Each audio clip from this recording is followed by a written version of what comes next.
While addressing Parliament, Speaker Anita Among informed legislators that President Museveni has been advised by people whom he did not disclose that Clause 12, which talks about tax losses, and 16, which talks about a tax on social media platforms, should be amended.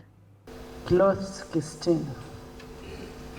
Clause 16 of the bill, which proposes the introduction of the tax on income derived by non-resident persons from provision of digital services in Uganda, was rejected by Parliament.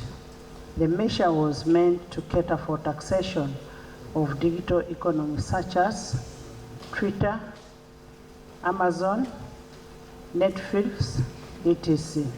The clause related to non-residents and non-residents in Uganda, since it does not relate to residents in Uganda, as was mistakenly stated in the minority report, it should be reinstated. On the other hand, lawmakers have voiced their displeasure with the executive over returning bills to Parliament, while the bill's sponsors continue to work on the legislation even after it has reached the committee stage. Whenever we are passing a bill, Right Honourable Speaker, you ask the Attorney General, you ask the Minister concerned, are you comfortable? Are we at par? You always ask if it's a private member, you refer to the private member. If it is government, you refer to the ministry concerned. And then they concede and say, let's go ahead, we concede. Where does it arise, Right Honourable Speaker, that this minister or the Attorney General or any person, because the names are not mentioned, would go aside and again advise the President otherwise? When we pass the bill here during the day, I don't know whether they go now at night, because we passed the bill here during the day, when everybody is here and in good faith. According to legislators, the executive is not honest because both Attorney General and the Minister of Finance are always present during the passing of the bills, but later on go behind Parliament's back and advise the President otherwise. Right Honourable Speaker, I am sensing a lot of dishonesty on the side of the executive when it comes to issues related to bills.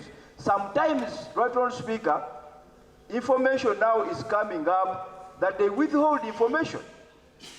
You recall when we were discussing the anti-homosexuality law here, the Attorney General went and wrote something different, and when they had an opportunity to appear in the committee, they didn't say what they wanted to say.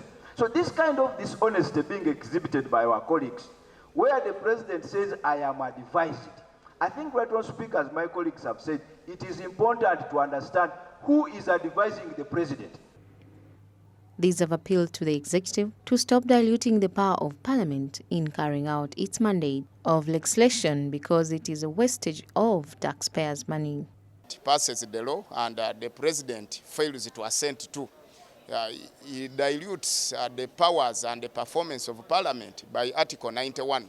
Because any law passed by Parliament is expected to be assented to by the President. But in most cases, the President even goes beyond the time limit of the 30 days, returns a bill after 30 days have expired, and then Parliament illegally goes ahead to reconsider such bills. I think it is in contravening with the law, and it weakens the performance of Parliament. And I wouldn't expect very many bills to be returned. More so those ones are brought by government. Speaker Anita Among directed that the bill goes back to the Committee of Finance to look at the amendments as requested by the President so that it's passed very soon. Samlanifa, SMART24 TV, Business Today.